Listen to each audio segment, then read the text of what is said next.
Hello friends, अस्सलाम वालेकुम। कैसे हैं? उम्मीद करता हूँ सब खैरियत से होंगे। सो इस वीडियो में हम एक पीएचपी कॉमर्स वेबसाइट अपने पीएचपी में इंटीग्रेट करना सीखेंगे। तो सबसे पहले आपने एक स्टैटिक जो बूटस्ट्रैप की टेम्पलेट है वो डाउनलोड कर लेनी है। तो उसके लिए आपने इस वेबसाइट पे आ जाना है greygrids.com।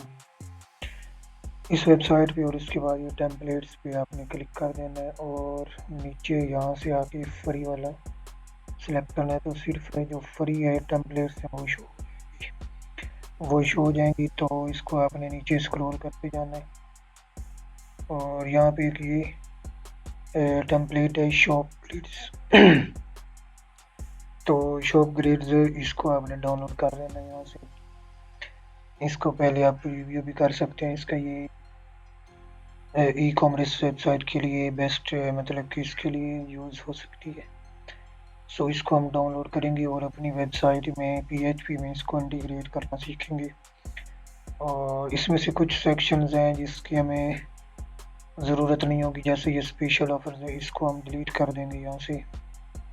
और अगर हम रखना चाहें तो इसके लिए एक सेपरेट पेज बनाकर उसके ऊपर ही जो हम ऑफ़र्स देंगे वो सारी ऑफ़र्स पेज पे हम शो कर देंगे।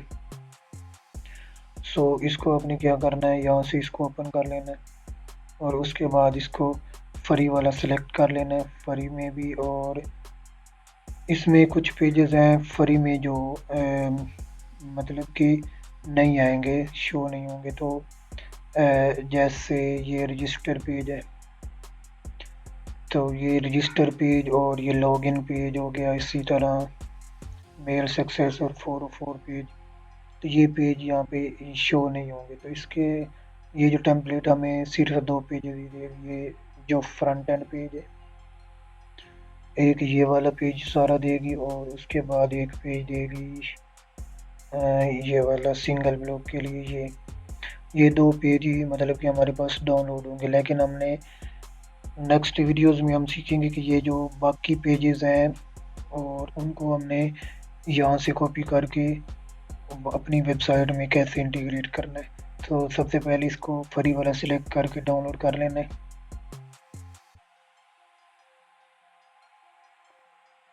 चलिए, डाउनलोड स्टार्ट हो गई है।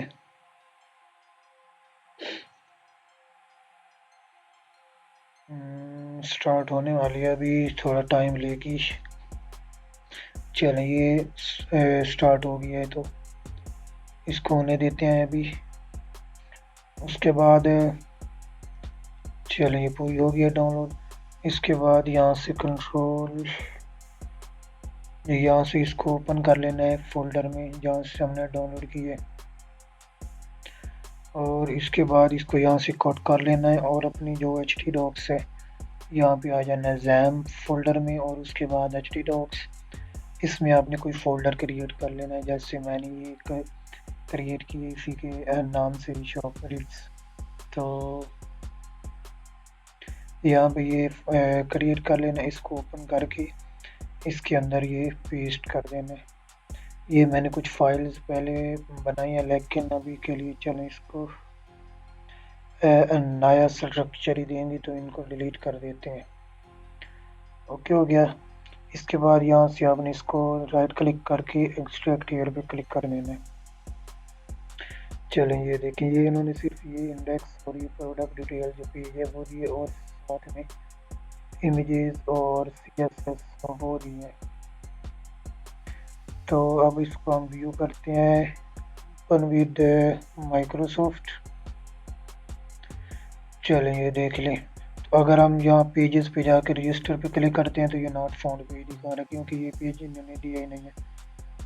तो पहले हम फ्रंट एंड जो है ये वाला अपनी PHP में इंटीग्रेट करेंगे। उसके बाद जो पेजेस हैं वो जब हम पेजेस बनाएंगे तो वो कॉपी करके कैसे इसमें इंटीग्रेट करना है वो सीखेंगे। जो यहाँ पे आ जाना है और इसको आपने htdocs शॉप ग्रिड्स इसको डिलीट कर दें आप। इसको भी डिलीट कर देते हैं ऊपर वाला और ये बच गया सिर्फ।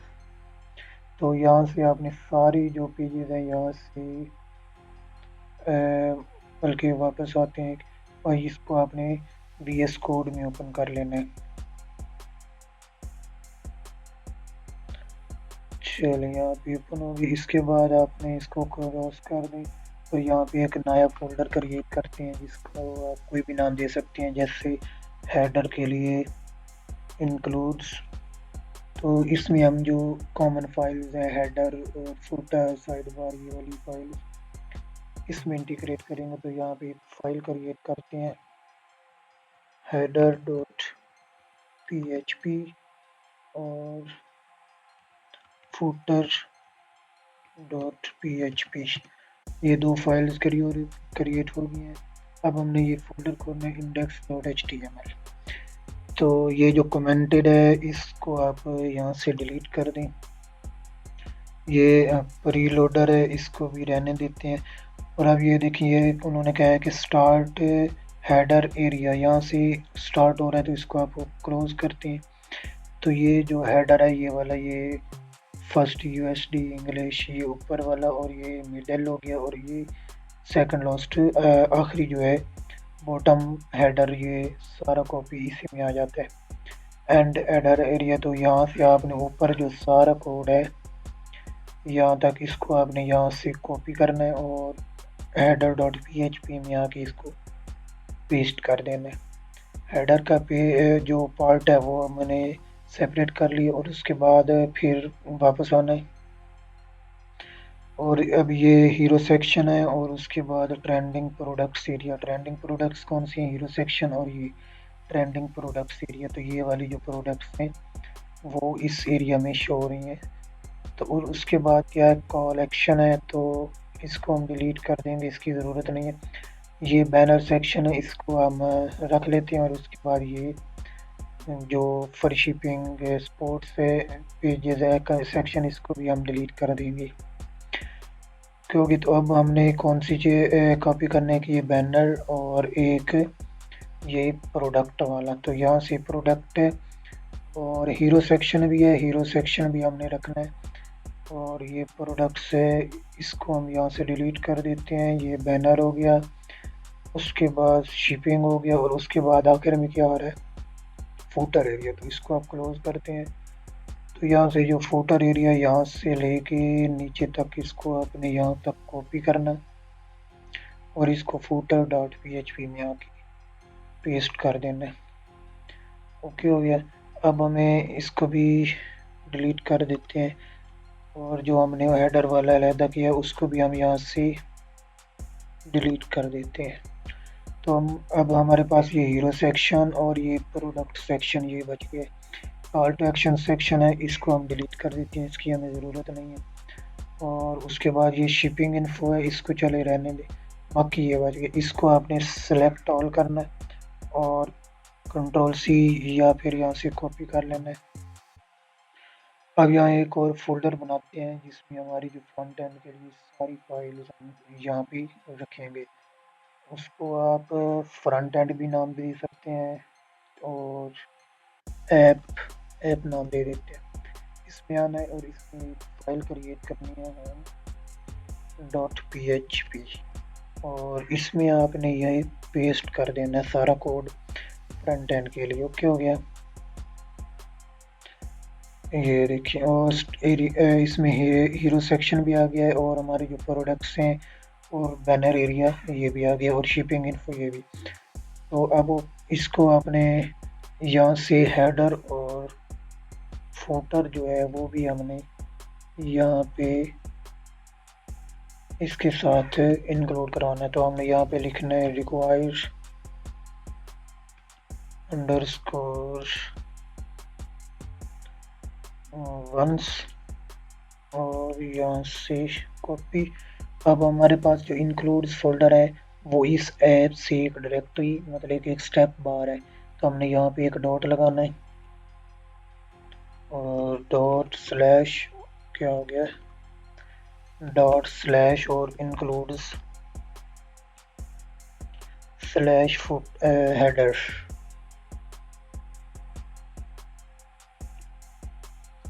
header.php। तो इसमें हेडर इंक्लूड हो गया, इसको आप कॉपी करें नीचे आके इसको फिर से पेस्ट करके सिर्फ यहाँ पे आपने फुटर लिख देना है, footer.php। ओके हो गया, ये हमारा फ्रंट एंड पेज हो गया। और इसके बाद एक और ऐप के अंदर ये फाइल क्रिएट करेंगे जिसको आप नाम दे दें, चलिए क्या नाम दें इसको, प्रोडक्ट का नाम दे देते हैं, product.php। इस पे भी हमने क्या करना है, ये होम वाला यहाँ से कॉपी करते हैं, इसको यहाँ से कॉपी किया और प्रोडक्ट में आके इसको पेस्ट कर देना है। ओके हो गया,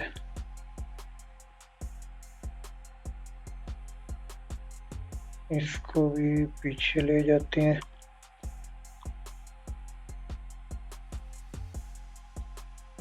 इसको भी पीछे ले जाते हैं और इसको फिर एक दफ़ा एंटर करके यहाँ पे आपने इसको हेडर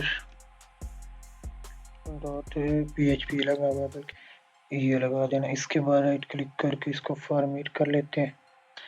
अब हमने यहाँ पे इस फोल्डर में आना है, यहाँ पे जो प्रोडक्ट है डिटेल्स वाला पेज है वो हमने कॉपी करना। तो ये जो हेडर एरिया है ये वाला, ये भी हमारे पास है, ये ब्रेड क्रम्स, इसको भी हम ले लेते हैं। और ये स्टार एटम डिटेल्स, तो ये सेक्शन क्लोज करते हैं, ये भी हमें चाहिए आइटम एंड आइटम डिटेल्स। और उसके बाद चलें इसको एक दफ़ा रिव्यू पेजेस शॉप, ये तो ये वाला यहाँ तक है, ये रिव्यूज़ पेज हैं जो ये यहाँ से आ रहा है, ये वाला जो हमारा पेज है वो शो कर रहा है।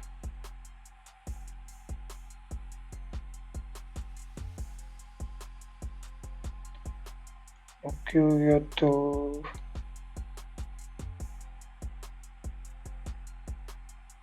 इसको हमने यहाँ से कॉपी करना है, रिव्यू मॉडल की हमें ज़रूरत नहीं है वैसे, क्योंकि उन्होंने यहाँ पे शो नहीं करवाया हुआ। इस वेबसाइट पे देखते हैं, हाँ जी ये रिव्यू मॉडल दिया हुआ है, ये इसी तरह है। तो इसको आप पे शिफ्ट करके, एक मिनट, इन्होंने शो ही नहीं करवाया हुआ यहाँ से। ओके ओके, चलें ये रिव्यू मॉडल भी हम जो यहाँ से कॉपी करते हैं, यहाँ से लेके और इसको यहाँ तक, ये ब्रेड क्रम्ब भी इसी के साथ ले लेते हैं, इसको यहाँ से कॉपी करना है और product.php में आके यहाँ पेस्ट कर देना है। इसको फॉर्मेट कर लेते हैं। ओके हो गया, ये हमारी जो ये दो पेजेस बन गया, एक फ्रंट एंड के लिए और एक जो बनाया हमारा जो डिटेल्स प्रोडक्ट डिटेल्स पेज है वो दो बन गए हैं। क्योंकि इन फाइल्स को हम अब क्लोज कर देते हैं और उसके बाद जो ये एसेट फोल्डर है ये सारा यहाँ से कॉपी करते हैं और बाहर आके इधर पेस्ट कर देते हैं। ओके हो गया, जो एसेट्स फोल्डर हमें जो इंक्लूड्स में यहाँ पे ये इंटीग्रेट हो रहा है, ये सारी CSS फाइल्स, और इनको हमने यहाँ पे अब यूज़ करना है। तो इसके बाद आपने क्या करना है, वापस आना है क्रोम ब्राउज़र या जो माइक्रोसॉफ्ट एज इस पे, और यहाँ पे आपने XCSCU और PHP में साथ लिखना है, सर्च करना है और यहाँ पे पहली जो गिटहब रिपोजिटरी है या ये यूज़र नेम है ये ओपन कर लें, या नीचे आके ये सेकंड वाला router is one file PHP router, इसको ओपन कर लें। और उसके बाद ये वेंडर फोल्डर है, इसको ओपन करते हैं और ये जो router.php फाइल है, ये जो सारी फाइल्स हैं इसको आपने यहाँ से डाउनलोड कर लेंगे। मैंने पहले डाउनलोड की हुई है ये वाली, तो यहाँ से इसको कॉपी करनी है, htdocs शॉपरीज, और इसके बाद यहाँ पे एक फोल्डर क्रिएट कर लें कॉन्फ़िग के नाम से, कॉन्फ़िग, और इसके अंदर इसको पेस्ट कर दें। इसके बाद वापस आना, दोबारा यहाँ पे लिखना है vido.in। ये एक डेटाबेस के लिए यूज़ होता है, जो हमारी डेटाबेस को आईडीज़ हैं उनको सिंपल बना देता है, मतलब कि हमें कोड जो है वो थोड़ा लिखना पड़ता है। ये fork on me on GitHub पे क्लिक करना है। उसके बाद ये src फोल्डर है, इसको ओपन कर लें। इसमें ये फाइल है vido.php।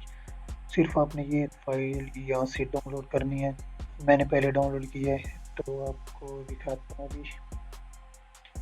यहाँ कहाँ गई, हाँ, ये राउटर के साथ ही मैंने ये डाउनलोड किया पहले। इसको यहाँ से कॉपी कर लेते हैं और उसके बाद htdocs, shopgrids और config के अंदर इसी को साथ में ही रख लेते हैं। ओके हो गया। इसके बाद आपने वापस आना है, ये जो राउटर वाला है इसको वापस आते हैं राउटर वाले पेज पर।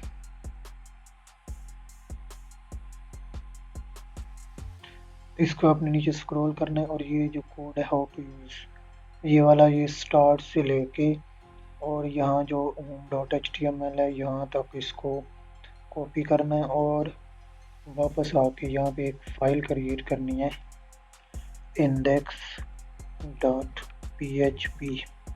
इस फाइल में इसको आपने पेस्ट कर देना है और उसके बाद दोबारा वापस आना है इससे राउटर पे, और जो ये लास्ट क्लोजिंग टैग है PHP का और ये ऊपर डॉलर राउटर लगा हुआ है, ये वाला आपने यहाँ से कॉपी कर लेना है और इसके नीचे आके यहाँ पेस्ट कर देना है। तो ये जो डिस्पैच ग्लोबल है, तो ये जो हमारा राउटर है इनफिनाइट टाइम रन नहीं हो गई, मतलब कि जो फाइल इसकी ज़रूरत होगी वो उसको रन करके देगा और उसके बाद इसको जो क्लोज कर देगा, मतलब कि स्टॉप कर देगा। ओके हो गया। अब एक और फाइल भी है htxs, ये वाला कोड यहाँ से इसको कॉपी कर लें, वापस .htxs एक फाइल क्रिएट करनी है और उसके अंदर इसको पेस्ट कर देना है। ओके हो गया। तो अब हमने XAMPP स्टार्ट किया हुआ है। अब हम इसको ओपन करके देखते हैं। लोकल होस्ट /shop grids, ये हमारे फोल्डर का नाम है। तो इसने ये ऑटो लोड फाइल जो उसको मिली नहीं है, तो हमने index.php में आना है।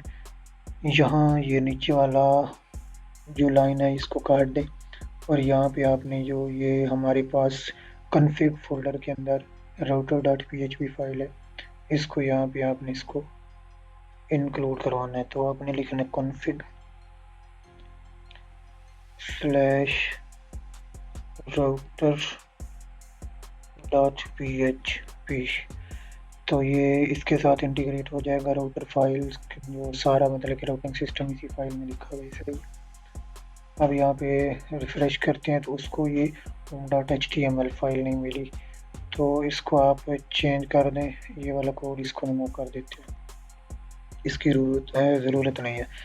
तो यहाँ पे आपने जो हमारा फोल्डर है ऐप, उसके अंदर जाना है और /44.php ये लिख देना, क्योंकि हमने 44 पेज भी बनाना है, जो प्रोडक्ट्स नहीं मिलेंगी वो शो करेगा।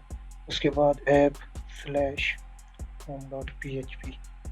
अब रिफ्रेश करते हैं, देखें अब ये सारा जो है इसको हमारी वेबसाइट जो है PHP में इंटीग्रेट हो गई है। लेकिन अगर हम इसको सोर्स इसका निकालते हैं तो ये देखें यहाँ पे शोर है एसेट्स फोल्डर और इसी तरह जो सारी CSS इसको मिल रही है। लेकिन चलें इसको एक और राउटर बनाते हैं। मैं दिखाने के लिए शो कर रहा हूँ कि हमने प्रोडक्ट, और यहाँ पे भी हमने product.php लगा देना है। अब ये जो फाइल राउटर नेम है यहाँ पे इसको पेस्ट करते हैं, इसको इंटर करते हैं, बल्कि यहाँ पे चलें ये होगी। इसके बाद इसको भी अब एसिड्स मिल रहे हैं। ओके हो गया। तो लेकिन हमने यहाँ सिक्योरिटी के लिए यहाँ पे अपने बेस यूआरएल वो यूज़ कर लेना, लेकिन वो हम नेक्स्ट वीडियोस में इसको इंटीग्रेट करना सीखेंगे कि हमने बेस यूआरएल कैसे बनानी है और कैसे उसको यूज़ करना है। और नेक्स्ट वीडियो में हम जो डाटाबेस है वो भी हम क्रिएट करना सीखेंगे और इसमें इंटीग्रेट करना सीखेंगे। सो मिलते हैं नेक्स्ट वीडियो में। सो चैनल को सब्सक्राइब कर दें प्लीज़, नोटिफिकेशन ऑन कर लें ताकि हम जो नेक्स्ट वीडियो अपलोड करेंगे तो उसकी नोटिफिकेशन जो है वो आपको मिलती रहे। Goodbye and thank you.